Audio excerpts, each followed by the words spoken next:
Welcome to KR engineering and career guidance YouTube channel.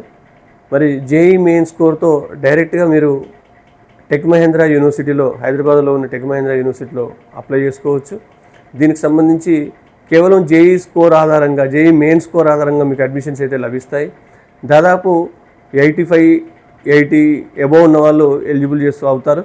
మరి దీనికి అప్లికెంట్స్లో ఉన్న ఆధారంగా మీకు జేఈ మెయిన్ స్కోర్ ఆధారంగా ఎన్నైతే అప్లికేషన్స్ వస్తాయో దాంట్లో మెరిట్ తీసి మీకు అడ్మిషన్ ఇవ్వడం జరుగుతుంది. మరి టెక్ మహేంద్రలో జేఈ స్కోర్ ద్వారా డైరెక్ట్గా జాయిన్ అవ్వాలనుకున్న వాళ్ళకి ఇది ఒక సువర్ణ అవకాశం. ఫీజు విషయంలో కొంత ఎక్కువ ఉంటుంది, 5 నుంచి 5.5 లక్షల ఫీజు ఉండే అవకాశం అయితే ఉంటుంది. కానీ మన హైదరాబాద్ నడిబొడ్డున అందులో మంచి యూనివర్సిటీగా టెక్ మహేంద్రకు పేరుంది కాబట్టి ఫైనాన్షియల్గా మేము అఫోర్డ్ చేయగలం అనుకునే వాళ్ళు, జేఈ స్కోర్ దాదాపు 80, 85, 90 రేంజ్లో ఉన్నవాళ్ళు ఈ టెక్ మహేంద్రను ఎంచుకోవచ్చు. మరి టెక్ మహేంద్ర బీటెక్లో మీరు 4 years బీటెక్ మాత్రమే ఉంటుంది కాబట్టి ఇదొక మంచి అవకాశం అని తెలియజేయడం జరుగుతుంది. Thank you.